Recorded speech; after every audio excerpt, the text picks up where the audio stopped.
Hi, everybody. Welcome to another episode of Where Are They Now, where we check in on former Harvard athletes who've made an impact after Harvard. This week, we're joined by Arne, Duncan, a 1986 alum. He played men's basketball for the Crimson. A long career has included 8-year tenure as the CEO of Chicago Public Schools and a 7-year stint as the Secretary of Education under President Obama.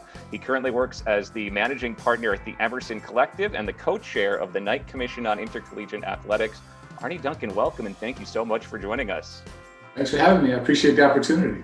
I want to ask you, as somebody who obviously has their eye on the future of education and also the current state of education, in the midst of this pandemic, with kids now almost across the board back to some form of school for the 2020-21 year, be it remote, be it hybrid, be it in some cases in person, what type of challenges and inequities are you seeing exposed in the education world? And then on top of that, what type of opportunities are you seeing forward-looking to maybe make changes that could stay with us long after the pandemic? I think what this pandemic has done has really just exposed inequities in every part of our society, in public health, in access to food, and yes, access to education. There are a couple different ways in which that sort of comes to light or is manifested, but probably in no place is clearer than in the digital divide.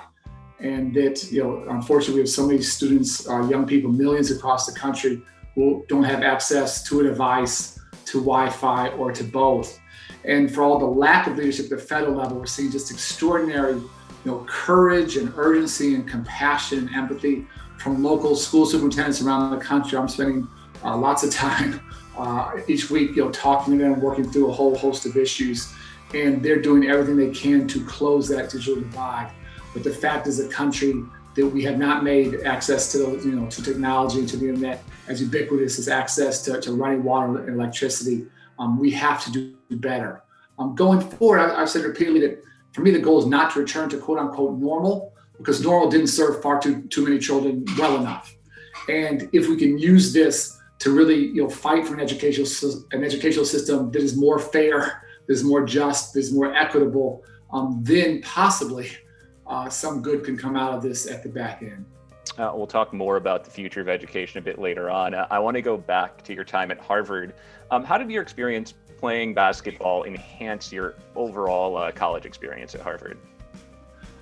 Well, I was probably too much on the court. I was usually either working out or in the library. So it's interesting, and sort of in hindsight, they're definitely just parts of the extraordinarily rich cultural experience of being on a campus like Harvard's. So many opportunities that are afforded you, that are provided, that again, in all honesty, I probably didn't take enough advantage of. Having said that, I had a chance to pursue my passion, to pursue my love, and to do something that was so critically important to me. And for that, I'm forever grateful. You talk about experiencing everything you can at Harvard, and I know that one of the things that Tommy Amaker has really made an important part of his program is making sure his basketball players are exposed to so many different experiences and so many different leaders. And I know you've been involved in getting to talk with and meet with players that are now playing at Harvard. How important do you think it should be, and how happy have you been to see kind of the civic engagement of the Harvard basketball program under Tommy Amaker?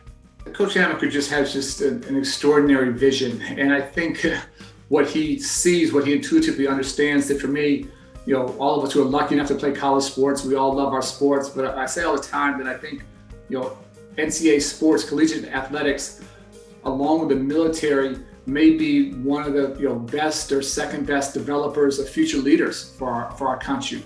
And so yes, wins and losses matter, and the Harvard men's team is a heck of a lot better today than when I was playing. Get a lot more wins than we ever got.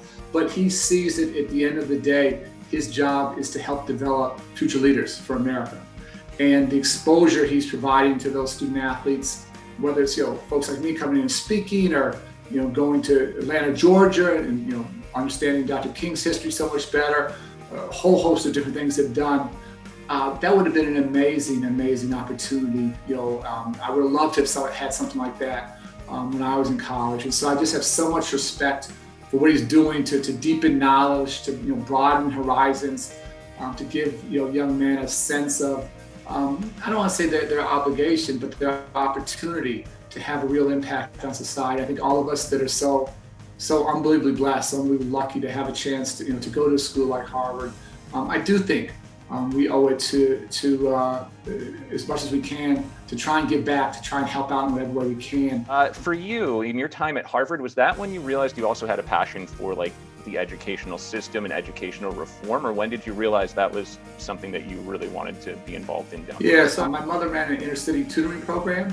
It was like literally less than a mile and a half from our house, but just an entirely different community, sort of across the 47th Street border between middle class, integrated Hyde Park, and all black, all poor North Carolina, Oakland. And so being just raised as a part of her program was just unbelievably formative experience. And what I saw every day was just the disparity in opportunities between my friends during the school day here in Hyde Park and my friends in the afternoon in my mom's program. That's where I grew up playing basketball. That's where I got my lovely game playing there.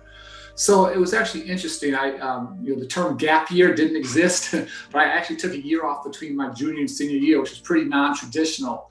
And it was really a chance to do a couple things. I actually wrote my senior thesis about my mother's program and used that year to research it.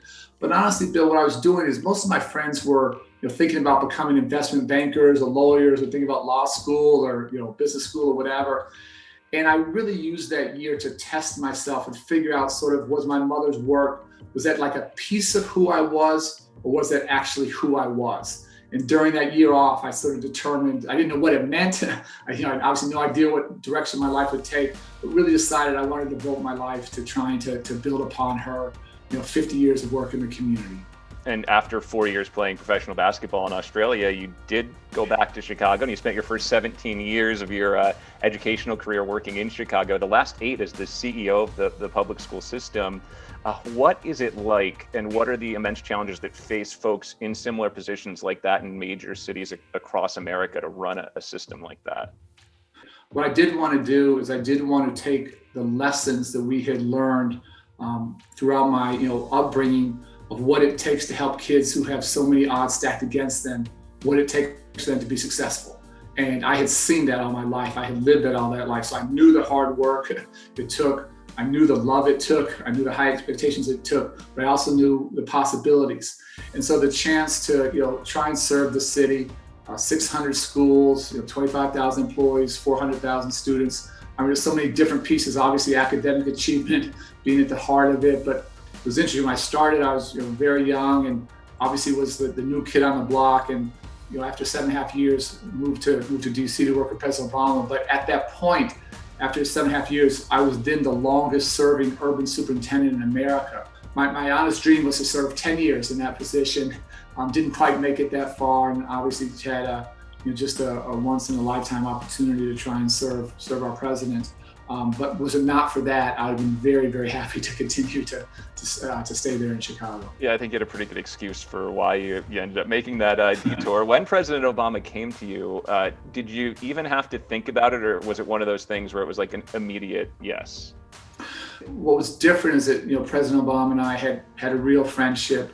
We had worked on education issues together when he was in the Illinois State Legislature and then the U.S. Senate. It's actually funny that the basketball theme is a really important one here. Michelle Obama's older brother, Craig Robinson, who played at Princeton, was a good friend. He and I played together for years. So first got to know President Obama. That was Craig's little sister's boyfriend. That was sort of the first introduction. And I say all the time that there are lots of friends I wouldn't have uprooted my life and gone to DC to work for, but I knew how important education was to him. I knew how much political courage he had. Michelle and Craig, amazing family, strong parents. They were both first generation college goers. They knew what this journey was about, what it was like. And so it wasn't the title, it wasn't it wasn't anything like that. It was really a chance to try and serve someone who I thought, not just intellectually, but in his heart, understood how critically important it was to challenge the system, to try and get better, to try and give every kid a chance to have a great education. I'll ask you more about the work as the Secretary of Education, but because you mentioned basketball, I've got to ask you about the famous President Obama pickup games, what those were like. And my favorite West Wing episode, Juwan Howard randomly shows up as a ringer for President Bartlett, plays on his team. I know you were probably a ringer with your college basketball experience, but on top of that, who was like the biggest ringer that maybe President Obama brought into a game that you were playing? We had a really good, competitive group that played pretty often. Then periodically, I mean, for his birthday, it was actually sort of crazy. Everybody came in, LeBron, Kevin Durant, Kobe, Bill Russell was there, and just it's sort of magical. Magic Johnson, I mean, it was sort of a who's who. So you sort of, periodic times like that, but a pretty good core group. It was a lot of fun to play with, but there were a few times, James Harden, I mean, just sort of crazy stories. It was just a lot of fun, just a chance to, relax and just be regular folks, and that, you need that badly. I needed it badly, I'll say that. And now you work with the Emerson Collective. Can you kind of bring me up to speed on the work that you're doing as you look toward the future of education? Yeah, well, it's not a left turn, a little bit of a turn, and I run a nonprofit called Chicago Cred, CRED, which stands for Creating Real Economic Destiny. We've been at it 4 years exactly. We started in September of 2016. We had 3 years of double-digit reductions in violence here in Chicago. Each year in 2017, 2018, 2019, that felt great. This year, Chicago, like many cities, has been horrific. There's a 51% increase in violence this year. It's been very, very tough. Post-COVID, post-George Floyd's murder has been the hardest time of our work. But the community where we've worked the hardest and the longest on the south side of Chicago, while the city's up 51%, we're actually down 33%. So we think, we're never going to be the answer, but we think, it's a pretty important piece of the answer. We have street outreach teams. We have an education component. We have lots of guys get high school diplomas. We have a set of guys in college now. We have life coaches working really, really hard with guys.